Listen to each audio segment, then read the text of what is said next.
N'étant pas un professionnel de santé, pour traiter correctement de ce sujet, il a fallu que je me base sur les travaux de spécialistes dans le domaine, de professionnels de santé, comme le docteur André Gernez, Marc Vercouter, le docteur François Planté, le professeur Henri Joyeux, le professeur Philippe Even, le docteur Résimond, Claude Bourguignon, aussi le très bon livre de Claire Sévrac, qui établit une bonne synthèse sur le sujet, Complot mondial contre la santé, et également les très bons travaux du docteur Salim Laibi sur son site lelibrepenseur.org. Le maître mot de ce complot à l'échelle mondiale, c'est la corruption. Corruption par l'argent, bien sûr, mais aussi une corruption morale. Ce qui vaut pour les banques vaut aussi pour Big Pharma. Donc voilà une idée à retenir qui est très importante. Donc les hommes politiques, eux, ne font que valider les décisions qui viennent d'en haut, de ceux qui les financent en fait, mais qui ne les financent pas à perte. Rassurez-vous, par le prêt à intérêt, les banques s'enrichissent, alors que les fondations, Gates, Rockefeller, défiscalisent et s'arrangent généralement pour être subventionnées par les gouvernements des États, en fait, qu'elles arrivent à corrompre. Deux causes premières sont aussi les causes finales de ce complot mondial. Le but premier de Big Pharma, objectivement, c'est que la population ne soit pas, surtout pas, en bonne santé, que l'humain soit affaibli et qu'il soit surtout un bon consommateur de médicaments et de vaccins. La deuxième chose, et alors là, c'est d'un point de vue politique, c'est-à-dire en arrière-fond des décisions sur la santé, c'est le projet mondialiste de réduction de la population mondiale qui s'emboîte d'ailleurs parfaitement avec d'autres fléaux comme le projet maçonnique de l'euthanasie, comme la malbouffe ou encore comme la vaccination. On va y venir. De nombreux oligarques mondialistes et eugénistes l'ont avoué, ils se sont prononcés pour cette réduction de la population mondiale, notamment le célèbre Bill Gates, fondateur de Microsoft dans l'informatique et qui désormais s'est investi dans la vaccination, Ted Turner, fondateur de CNN, donc ponte des médias américains, David Rockefeller, à la tête du cartel pétrolier, la famille Rockefeller, notamment ExxonMobil, qui était autrefois la Standard Oil de John Davison Rockefeller, Henry Kissinger, qui lui veut réduire la population de 50%, donc Henry Kissinger, banquier célèbre de Wall Street, conseiller pendant des décennies à la Maison-Blanche, Mikhail Gorbatchev aussi, pour cette réduction de la population mondiale, donc l'ancien président de l'URSS, qui est en fait un haut initié, influent notamment à Lucis Trust et à l'ONU, le prince William, qui veut lui dépeupler l'Afrique, le prince Philippe, Margaret Sanger, fondatrice du planning familial, qui souhaite exterminer les Noirs et interdire la maternité. Voilà un drôle de projet. Donc tous ces gens se sont prononcés dans le même sens, en faveur d'une réduction drastique de la population mondiale. Et cela n'est certainement pas un hasard. L'humain doit être affaibli et un bon consommateur de Big Pharma, un maximum d'humains. Par conséquent, notre immunité doit être faible. Notre santé est dépendante de notre hygiène de vie, donc ce que l'on mange a une énorme importance, ce que l'on boit, ce que l'on respire aussi. Donc l'aliment n'est certes pas un médicament, contrairement à la citation qu'on attribue faussement à Hippocrate, mais une saine alimentation peut éviter la médication, ou tout du moins d'être en mauvaise santé. Il existe un véritable complot mené contre notre santé, mais aussi un complot mené contre notre immunité, à cause des ondes, des écrans, du Wi-Fi, de toutes sortes de problèmes, certainement les chemtrails, la pollution aussi, en fait de tout ce qui nous intoxique et qui intoxique aussi, bien sûr, notre alimentation. Les compléments alimentaires, on y vient, peuvent nous aider à combler certains manques, certaines carences et à renforcer notre immunité. La prise de vitamine C est fondamentale hein, au quotidien. Donc la vitamine C, c'est de l'acide ascorbique. Prise de vitamine C, plusieurs grammes par jour, à haute dose dans le meilleur des cas, c'est-à-dire entre 5 et 10 grammes, en poudre ou liposomal. Donc personnellement, j'en prends 3 grammes par jour, hein, regardez, dans une bouteille d'eau, voilà, que je remplis, hein, et donc que je bois au fur et à mesure durant la journée. Alors le problème de la vitamine C, c'est qu'on ne la stocke quasiment pas. Elle s'élimine assez facilement. Et le mieux, c'est d'en prendre donc en continu durant une journée. La vitamine D3 aussi très importante. Elle, contrairement à la vitamine C, elle se stocke, elle augmente le calcium, elle agit pour réguler la pression artérielle. On en bénéficie avec les rayons du soleil. Alors là aussi, c'est une question de dosage, hein, évidemment. Si en plein été, vous mettez en plein cagnard pendant 4 heures d'affilée, de midi à 16 heures, c'est sûr, ça va vous plomber. Hein, là. Mais voilà, le soleil, de manière raisonnable, à certaines heures, bon, ça apporte de la vitamine D, donc de la vitamine D3. Donc, attention au dosage, autant la vitamine C, on peut y aller, autant ce n'est pas le cas avec la vitamine D. Le sommeil réparateur est aussi, bien sûr, très important parce que vous avez beau prendre de la vitamine C, de la vitamine D tous les jours, si vous dormez très mal, vous dormez très peu, vous êtes tout le temps stressé et que votre corps, votre cerveau n'est jamais en off, évidemment que il va exploser. C'est aussi simple que ça.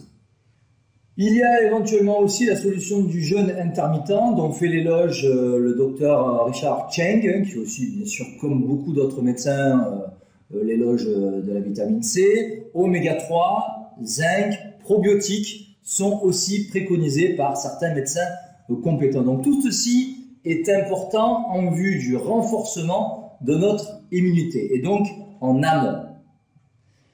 Immunité faible égale risque élevé d'attraper toutes sortes de microbes, de virus et de tomber malade, tout simplement. Si vous avez une bonne immunité, voilà, le coronavirus, un virus aussi quelconque que le coronavirus, n'aura pas d'effet sur vous. Voilà. Par contre, si vous avez une immunité très affaiblie, dès qu'il y a un virus, quel qu'il soit d'ailleurs, hein, voilà, des épidémies de grippe qu'on connaît chaque année, ou de bronchite ou autre, et alors là, vous les attraperez et vous tomberez malade à chaque fois, surtout à cause de ce qu'on vous prescrit, notamment les antibiotiques, hein, qui éradiquent tous les microbes, les bons comme les mauvais, ce qui fait qu'ensuite vous avez une immunité très affaiblie et que, eh ben, au moindre virus dans l'air, vous rechutez.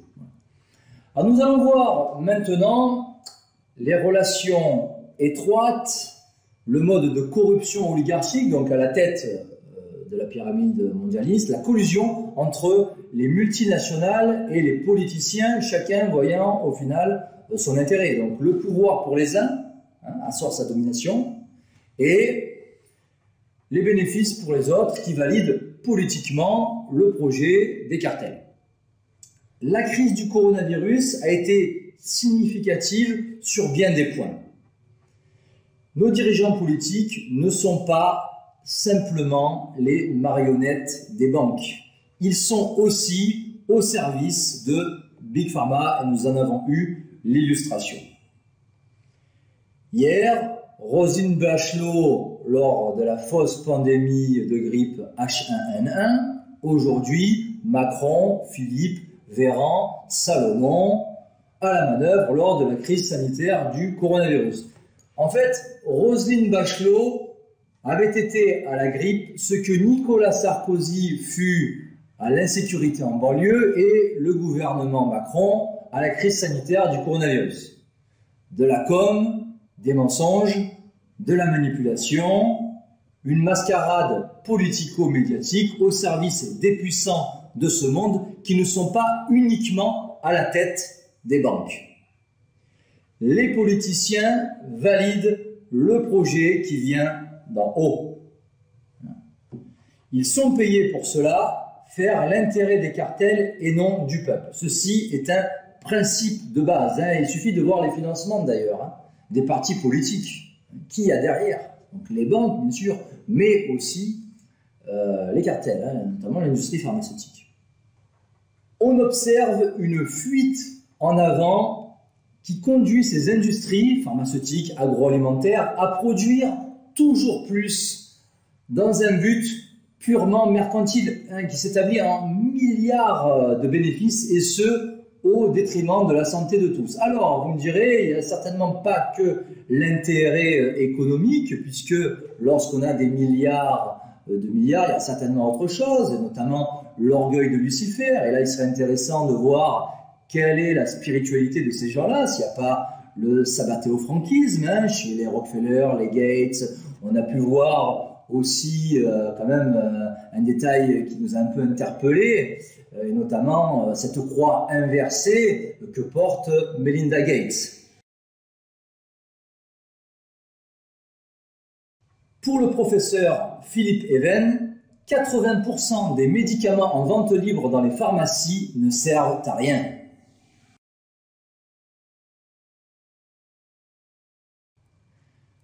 Pour la plupart, ils sont inutiles, inefficaces ou même dangereux, car certains ont des effets secondaires. Il faudrait donc retirer de la circulation tous ces médicaments qui sont inutiles dans le meilleur des cas et dangereux pour notre santé dans le pire des cas. Et là, l'État ferait alors des économies et nous, notre santé serait moins affectée. C'est logique. Le même Philip Even a affirmé ceci: l'industrie pharmaceutique est la plus lucrative, la plus cynique, la moins éthique de toutes les industries. Cela se passe dans le domaine de la santé, cela me paraît 2 fois plus grave. Alors, Big Pharma, concrètement, c'est quoi? Ce sont de puissants cartels. Et parmi les principaux cartels qui pèsent à l'échelle mondiale, nous avons Johnson & Johnson, Gilead, Pfizer, Merck & Co, Bristol Myers, tout ça c'est basé aux États-Unis, Roche Novartis en Suisse, Sanofi en France, aussi Servier, Bayer en Allemagne, GlaxoSmithKline en Angleterre et Teva en Israël. 10 cartels dominent dans l'alimentation. Voyons lesquels. Alors là, je vous préviens, bouchez-vous le nez avant.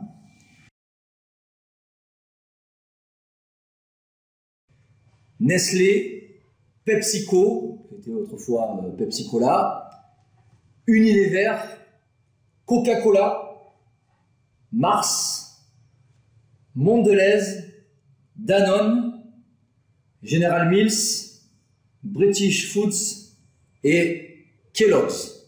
Kellogg's qui englobe aussi Pringles, parce que là ce sont des groupes qui englobent d'autres marques. En conclusion, au regard de cette liste, réduisez au maximum le mauvais sucre, le sucre ajouté, et ces cartels s'effondreront d'eux-mêmes. La solution, c'est le boycott. On le sait, mais malheureusement, on ne l'applique pas. Voilà. C'est un peu comme le bon et le mauvais chasseur des inconnus. Il y a le bon et le mauvais sucre. Et là, ce que je viens de vous citer, c'est vraiment du mauvais sucre. Dans les fruits, c'est du bon sucre. N'oublions jamais que le but des cartels pharmaceutiques et agroalimentaires, c'est que nous ne soyons pas en bonne santé. Sinon, on ne consomme pas et eux ne s'engraissent pas. Alors pour cela, il y a toutes sortes de fléaux. Nourriture OGM, vaccins porteurs de virus, fausses pandémies grippales, pesticides, hormones de croissance, aspartame, additifs alimentaires, utilisation d'armes à l'uranium appauvri, qui sont générateurs de cancer, produits chimiques, radiation ionisante, cancérigène aussi, destruction biologique des sols. Alors là, il y a un livre qui est fondamental sur le sujet, dont je vous recommande la lecture. C'est Le sol, la terre et les champs de Claude et Lydia Bourguignon. Donc, destruction biologique des sols, animaux maltraités ou encore eau polluée. Donc toutes ces abominations sont au service des industries agroalimentaires et pharmaceutiques qui sont main dans la main et qui sont aidées d'institutions supranationales, on va voir lesquelles, vous doutez de qui il s'agit, institutions supranationales plus que douteuses, et aussi d'experts corrompus, car souvent à la fois jugés partis ou carrément payés par Big Pharma. Comme le signale un certain Mark Filterman, c'est dans le livre de Claire Séverac, Complot mondial contre la santé, donc je cite Mark Filterman, « Les armes secrètes de ce nouveau millénaire risquent d'être les aliments et virus génétiquement modifiés. Le risque est bien réel, on pourrait même parler d'armes invisibles de destruction massive qui tuent à petit feu et au quotidien des millions d'humains. Un peu comme furent tués tous ces agriculteurs devenus pour la plupart, et ce qu'il en reste d'ailleurs, peu cher, de simples prestataires de services des multinationales. Donc, à propos des armes invisibles de destruction massive donc dans nos assiettes, dans l'alimentation, je vous recommande vivement le documentaire de Marie-Monique Robin, Notre poison quotidien.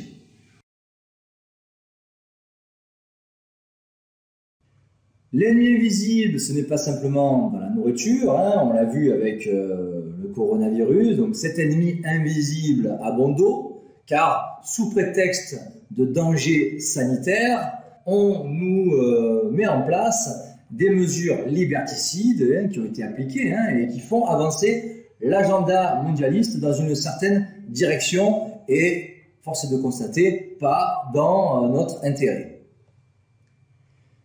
Certains chiffres sont parlants, ils devraient interpeller selon moi l'opinion publique, en voyant lesquels. Le nombre de cancers a doublé en 30 ans, un fruit ou légume sur deux contient des pesticides et près de 200 000 enfants meurent de maladies chaque semaine dans le monde. Nos sociétés modernes sont en pleine régression, elles sont en pleine décomposition. L'humain est devenu un simple produit de consommation comme un autre. Au final, il doit servir à la société et être asservi, ce qui est proprement satanique, ça devrait être l'inverse en fait. Donc s'il ne sert plus, la société le jette à la poubelle, en EHPAD avec le Rivotril pour l'euthanasier, donc Rivotril, moyen devenu légal pour donc euthanasier les anciens. Donc voilà le triste sort qui est réservé à nos anciens. Mais aujourd'hui, nous ne sommes pas des anciens, mais demain, on est amené à le devenir. Donc ça devrait quand même un petit peu faire réfléchir, ce genre de choses. Donc ce que l'on doit combattre est conséquent. Selon moi, en premier lieu, c'est tout d'abord le totalitarisme de l'industrie pharmaceutique. Ce sont aussi les normes agroalimentaires mondiales qui sont définies par le Codex Alimentarius. Je vous invite à vous pencher sur la question. C'est également la pensée unique décidée par l'oligarchie financière, cette propagande très puissante pour le confinement, pour la vaccination, qui est véhiculée par les médias dominants qui se font le relais docile d'institutions mondialistes comme l'OMS, l'OMC, la FAO, l'ONU, qui elles-mêmes sont au service des cartels, de ce totalitarisme des cartels. Et là, la boucle est bouclée. L'alimentation et la santé sont étroitement liées et les cartels agroalimentaires et pharmaceutiques aussi. Et d'ailleurs, à Monsanto et Pfizer, on retrouvait David Rockefeller. On retrouve la fratrie Rockefeller. À la FDA et à Monsanto, on retrouve des dirigeants qui passent de l'un à l'autre, qui sont interchangeables. En gros, c'est plus ou moins la même équipe. L'ONU et ses organes sont des ministères mondialistes complètement corrompus. Chacun se présente comme la référence mondiale dans son domaine. Alors là, le domaine qu'on étudie aujourd'hui, c'est la santé. Donc voyons ce qu'est véritablement l'OMS, l'Organisation mondiale pour la santé. Donc l'OMS, c'est l'autorité internationale en matière de santé qui n'est pas du tout indépendante. Donc l'OMS est basée à Genève, en Suisse. Elle est composée de 194 États membres. de plus de 7000 collaborateurs dans le monde. Autrefois, elle était financée à hauteur de 80% par les États et à hauteur de 20% par des fonds privés, et désormais c'est l'inverse. Désormais c'est 80% de fonds privés et 20% par les États, dont principalement les États-Unis d'Amérique et l'Angleterre. Parmi les fonds privés, on retrouve essentiellement la fondation de Bill et Melinda Gates, qui a injecté plus de 2 milliards de dollars directement donc, à l'OMS. Et nous retrouvons aussi le Gavi, donc c'est l'Alliance pour le vaccin, dont on sait que la fondation Gates a financé à hauteur de 750 millions de dollars. Donc en gros, la fondation Gates est à l'origine de Gavi. Et en gros, le principal bailleur de fonds de l'OMS, pour faire court, c'est Bill Gates, donc qui s'est récemment investi dans la vaccination. L'OMS de l'Éthiopien Tedros Adhanom Ghebreyesus, nous savons à présent qui est derrière. C'est un peu comme Macron avec les Rothschild. Macron, on le sait, le banquier de chez Rothschild. C'est un petit peu aussi comme l'administration américaine à la Maison-Blanche, qui est au service de Wall Street et de la Federal Reserve. Là, je vous invite à écouter pour les anglophones Webster Tarpley qui en parle très bien depuis des années. Voilà, c'est un petit peu la même chose. Il y a les dirigeants officiels qui sont mis en avant, et puis il y a ceux qui tirent les coulisses en arrière-fond, voilà, qui sont vraiment, eux, à la tête des cartels. En avril 2020, Paris Match a titré en pleine crise du coronavirus « Bill Gates, médecin du monde », alors que le fondateur de Microsoft n'a jamais été médecin, pas plus que Tedros Adhanom Ghebreyesus. Donc pour s'occuper de la santé à l'échelle mondiale, nous avons des gens qui n'ont aucune compétence dans le domaine, mais qui ont de gros intérêts. Alors je vous rappelle quand même que l'OMS, c'est quand même l'autorité internationale, comme je le disais, qui donne les directives au gouvernement des nations, notamment en France. Donc Bill Gates à Ghebreyesus et l'OMS donc qui dit voilà, maintenant c'est pandémie mondiale, et avec donc en s'appuyant sur le rapport de la CIA et la fondation Rockefeller, il faut le confinement. Et en fait, les gouvernements en France comme ailleurs n'ont fait que valider, ils n'ont fait qu'appliquer ce qui venait d'en haut. Et donc, en particulier de l'OMS, de Tedros Adhanom Ghebreyesus, qui n'est même pas médecin, lui aussi, et qui est en fait le pantin de Big Pharma et de Bill Gates. L'emprise des cartels sur l'OMS est évidente. La politique de cette agence de l'ONU est dictée par Bill Gates et ses associés mondialistes. Leur but à tous ces gens-là, c'est de vacciner le monde entier. Imaginez un seul instant les bénéfices. Des milliards de personnes vaccinées, et ce sur plusieurs générations. Donc ça ne serait même pas des milliards de dollars de bénéfices, ce serait des milliers de dollars, quoi. Ça serait absolument colossal.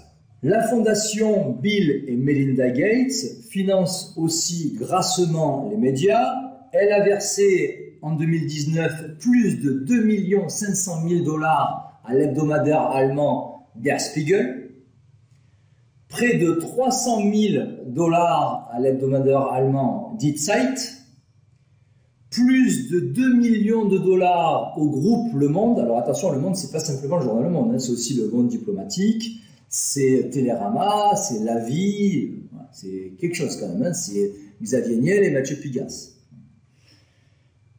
Donc toujours financement de la fondation Gates, plus de 500 000 dollars au mensuel américain The Atlantic, plus d'1 million de dollars à l'ONG anglaise The Bureau of Investigative Journalism, 175 000 dollars au célèbre journal anglais The Guardian, et enfin plus d'1 600 000 dollars à des tribunes libres, un média basé en République tchèque, The Project Syndicate.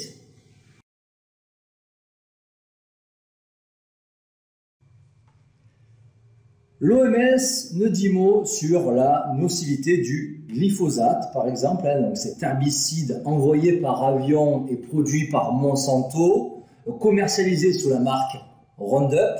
Le glyphosate a pourtant été déclaré potentiellement cancérigène par le CIRS, qui est le Centre international de recherche sur le cancer, mais visiblement, les donateurs sont les décideurs. Résultat, Roundup est toujours en vente alors que tout le monde sait sa nocivité. Mais on ne dit rien car quand l'argent parle dans ce bas monde, la vérité se tait. Pendant ce temps, des enfants meurent massivement de malnutrition, de maladies infectieuses, surtout dans les pays sous-développés, en Afrique, en Asie, mais aussi de plus en plus chez nous en Occident. Il a été souvent constaté que la vaccination a précédé la mort subite du nourrisson. Luc Montagnier en a parlé de ça. Donc, il est fort possible que l'aluminium présent dans les vaccins ait joué un grand rôle. Et d'ailleurs, le professeur Luc Montagnier a affirmé « La vaccination obligatoire est une grosse erreur. C'est, selon lui, la pire des choses, car cela détruit la confiance entre les familles et les médecins. » Donc, ce n'est pas moi qui le dis, hein, c'est Luc Montagnier, qui est quand même prix Nobel de médecine, qu'il a eu en 2008. Nous l'avons vu avec la crise du coronavirus, désormais les politiciens aux ordres des cartels prennent des décisions de santé à la place et même contre l'avis de spécialistes et de professionnels de santé. On assiste donc à une politisation de la médecine qui est très dangereuse. Le gouvernement Macron-Philippe est allé contre les recommandations et la méthode du professeur Raoult. Alors on pense ce qu'on veut du professeur Didier Raoult, ses opinions politiques sionistes, hein, son épouse, ce qu'elle a pu écrire. Mais en attendant, il n'en demeure pas moins l'un des plus grands spécialistes des maladies infectieuses dans le monde, hein, le plus grand virologue, si ce n'est le plus grand. Les vaccins contenant aluminium ou mercure ou encore gélatine de porc, et là il faut voir absolument l'entretien avec le docteur Marc Vercouter, hein, cette vidéo, l'inavouable composition des vaccins. C'est vraiment incontournable. Donc ces vaccins, nous dit le docteur Vercouter, sont la cause de décès chez les enfants, cause de cancer, d'autisme aussi, ou encore de la maladie d'Alzheimer. Le fameux Gardasil, qui est censé combattre le cancer du col de l'utérus, c'est-à-dire un cancer que quasiment personne n'a aujourd'hui, hein, très peu de gens à l'échelle de la population. Donc, ce fameux Gardasil, ce vaccin, a prouvé sa nocivité. Il est clairement criminel. Dans certains cas, il a tué des gens, et dans d'autres, ses effets secondaires furent absolument catastrophiques. Il y a des témoignages, il y a eu des articles, des vidéos, toutes sortes de témoignages qui confirment bien. Il y a des ados qui sont devenus comme ça du jour au lendemain, complètement infirmes, quoi, sur fauteuil roulant. Ça a vraiment des conséquences absolument catastrophiques. À cause de leurs composants qui stérilisent et parfois même qui tuent, le docteur Marc Vercouter nous dit que certains vaccins sont inutiles et dangereux. Ils sont de véritables poisons qui rapportent gros cependant au laboratoire. Les enfants non vaccinés sont généralement en meilleure santé que les vaccinés. Ceci n'est pas une information hasardeuse qui sort de nulle part, hein, car cela a été prouvé officiellement par des enquêtes en Allemagne menées par Angelika Kugel avec l'Institut Koch. Malgré cela, les campagnes de vaccination se poursuivent comme si de rien n'était. Les enfants meurent chaque jour dans le monde. Le nombre de cancers augmente. Augmentation aussi des allergies, des maladies dégénératives comme Alzheimer. Et pendant ce temps, notre santé et notre immunité sont de plus en plus affaiblies. En médecine, ce qui est bien, c'est que le résultat est voyant. On voit facilement la relation de cause à effet. On voit si on est en bonne santé ou en mauvaise santé. Hein, si on est malade ou si on n'est pas malade. Si on est malade, on se soigne. Hein, et on voit si un médicament est efficace ou s'il est inefficace. On voit s'il a des effets secondaires ou s'il n'en a pas. Voilà. Et nous avons l'exemple de la dangerosité du Mediator des laboratoires Servier, donc ce médicament antidiabétique composé d'atomes de fluor, donc c'est du benfluorex, et qui a causé plus de 500 morts. Donc le Mediator engendre la valvulopathie cardiaque, donc moi qui suis cardiaque, ça m'a quand même assez interpellé. Donc le Mediator a été retiré du marché en novembre 2009 et le scandale a éclaté à peu près au même moment, dans la foulée, en 2010. Il a été notamment révélé par la pneumologue Irène Frachon, qui a écrit un livre sur le sujet intitulé Mediator et qui avait mis en sous-titre « Combien de morts ?» Point d'interrogation. Eh bien, figurez-vous qu'elle a été condamnée par la justice pour avoir simplement posé la question dans le sous-titre. Donc, sous-titre qu'elle a dû d'ailleurs enlever.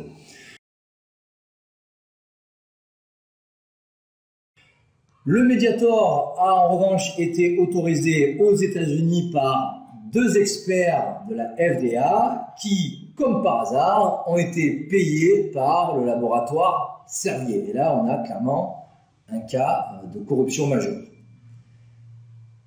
Avant qu'il soit retiré de la circulation, le Mediator avait été interdit en Espagne, en Allemagne, au Portugal, plusieurs années auparavant, mais pas en France, jusqu'au scandale dénoncé par Irène Frachon.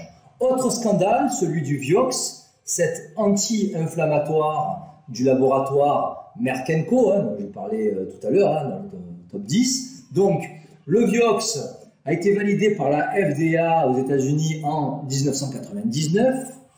Il a fait environ 40 000 morts et plusieurs dizaines de milliers d'accidents cardiovasculaires aux États-Unis dans les années 2000. Le laboratoire Merck & Co a quand même été condamné à verser 950 millions de dollars à l'État américain, mais plus tard, en 2011, pour fausse déclaration sur la sécurité du médicament. Mais en attendant, le mal auparavant avait été fait. En conclusion, cette industrie pharmaceutique est clairement criminelle. Bousiller la santé des gens, tuer des vies, elle s'en moque du moment qu'elle fait des bénéfices. Selon le docteur François Planté, quand on élargit un petit peu la perspective historique, sur même plusieurs siècles, donc selon le docteur François Planté, à partir du XVIe siècle, la science s'éloigne de la vraie science et on assiste à une régression de la science. Pour quel progrès dans d'autres domaines? Progrès de la médecine? On a le droit d'en douter. Prenons le cas des antidépresseurs comme le Prozac, le plus connu d'entre eux, qui est soi-disant la pilule du bonheur, alors qu'il conduit au suicide. Il a un effet très pervers sur la durée. Donc, Prozac, pur produit de Big Pharma, qui augmente le taux de sérotonine. Les personnes dépressives sont en manque de sérotonine, ce neurotransmetteur essentiel dans la communication des neurones. Et là, on voit donc avec le Prozac, qui finalement a des effets dévastateurs, que le remède est finalement pire que le mal d'origine. À présent, la médecine est réduite à des maladies idéales décrites par la sécurité sociale auxquelles vous avez le droit d'appliquer des médicaments autorisés par la sécurité sociale, affirme le docteur François Planté. On vit certes un peu plus longtemps qu'avant, mais dans quelles conditions? On entasse les personnes âgées dans les EHPAD, qui sont de véritables mouroirs où les anciens survivent et que la République cherche à éliminer avant l'heure, parce qu'ils coûtent cher à la société, tout simplement. Le cancer maintenant, voilà un vrai phénomène de société, un vrai problème, un vrai fléau. Le cancer est la première cause de mortalité en France. Et là, on ne constate aucun progrès, alors que la mortalité due au cancer ne cesse d'augmenter. 170 000 nouveaux cas en 1980, 320 000 nouveaux cas en 2005, 400 000 nouveaux cas en 2017 pour 150 000 morts dues au cancer la même année, donc en 2017. le taux de mortalité du cancer aurait augmenté, alors là c'est au conditionnel, il aurait augmenté de 13%, ce qui est considérable. En 2018, il y a eu au total en France exactement 609 649 décès. Environ un quart de la population meurt donc d'un cancer, hein, puisque en gros 600 000 et quelques et 150 000. Donc une personne sur 4 en France meurt d'un cancer. Et là, la population est-elle alertée par les médias? Y a-t-il une politique de prévention du cancer, voilà, qui a été mise en place par le gouvernement, Macron ou avant lui? Non, rien du tout. C'est pourtant ce que proposait le regretté docteur André Gernez, et là j'ai sa brochure dans les mains, hein, qui prône une politique publique de prévention active des cancers. Hein, donc ce sont des propositions du docteur André Gernez. Donc cette brochure a été vendue il y a maintenant quelques années à la fin des conférences à Marseille par Salim Laïbi. Elle coûte simplement 3 €, vous vous rendez compte? Et alors là, il nous parle des diverses préventions. Donc il y a déjà la prévention primaire, qui consiste à identifier les risques dégradant notre santé sur la durée, donc tout ce qui est cancérigène, hein, l'amiante, le plomb, le goudron, la pollution, le tabac, l'alcool, certains médicaments. Donc l'idée de cette prévention primaire, c'est de diminuer les risques en changeant son alimentation, par exemple, faisant attention à notre mode de vie au quotidien. La prévention secondaire, maintenant, c'est le dépistage d'une maladie, d'un cancer. Hein. Plus tôt il est détecté et attaqué, mieux ce sera pour le détruire, le cancer. Et enfin, la prévention tertiaire, c'est-à-dire les soins curatifs sur le long cours ou soins palliatifs. Lorsqu'une tumeur s'accroît, le cancer est décelable, mais il y a déjà 1 milliard de cellules souches cancéreuses, hein, nous dit le docteur André Gernez. Et à 1000 milliards de cellules souches cancéreuses, là, le malade atteint de cancer meurt. D'où l'importance de la prévention active prônée par le docteur Gernez, qui propose d'agir contre le cancer à son stade initial en nettoyant l'organisme de ses micro-cancers lorsqu'il n'y a que environ 16 cellules. Hein. Donc, nettoyage de l'organisme chaque année par la prise de produits anticancéreux en prévention active. Prévention active qui consiste à rompre chaque année le développement du cancer afin qu'il ne devienne pas irréversible. L'alimentation importe aussi beaucoup, hein, réduire la ration alimentaire, la réduire notamment en sucre, diminue le risque de cancer, car les cellules cancéreuses sont avides de sucre. La carence en magnésium peut être aussi la cause d'un cancer. Hein.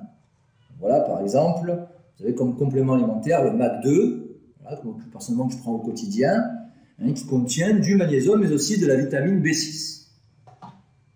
La mortalité due au cancer est très importante. Elle est aussi assez importante concernant le diabète, qui tue 4 fois plus que les accidents de la route. Il tue environ 1 500 000 personnes dans le monde et 34 000 en France, ce qui correspond à 6% des décès en France. Donc, il tue bien plus que les accidents de la route, où là, par contre, il y a prévention et répression. Hein, dès que vous passez un radar qui sont partout maintenant, hein, de 5 ou 10 km/h, allez, contravention. Généralement, pour les cancers, le recours quasi systématique, c'est la chimiothérapie. Or, l'immunité est extrêmement affaiblie, je vous apprends rien, hein, suite à la chimiothérapie qui est en plus très coûteuse et catastrophique. On devient vraiment un zombie, un légume avec la chimiothérapie. Et les légumes et les fruits, ce sont justement ce qu'il nous faut manger, mais pas seulement, hein, si on veut être en bonne santé. Et là, je me ferai le relais de certains conseils donnés notamment par le professeur Henri Joyeux ou d'autres personnes, comme par exemple Thierry Casanovas. Donc conseils qui seront, je pense, très utiles à tous, notamment celui de faire du sport régulièrement, d'avoir une activité physique, de bien transpirer, de bien s'oxygéner régulièrement au quotidien, d'éviter le surpoids, trop de calories, de limiter les ondes,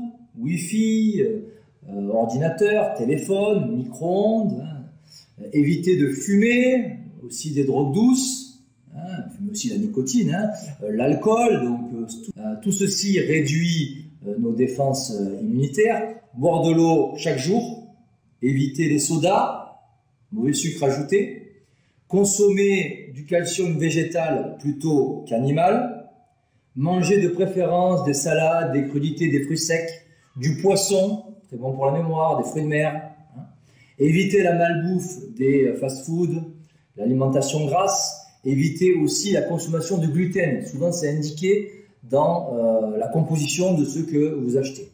Et selon les carences, j'y reviens, j'en ai parlé tout à l'heure, il y a la prise de compléments alimentaires, la vitamine C qui est fondamentale, aussi la vitamine D3, le zinc, l'oméga 3 ou encore les probiotiques.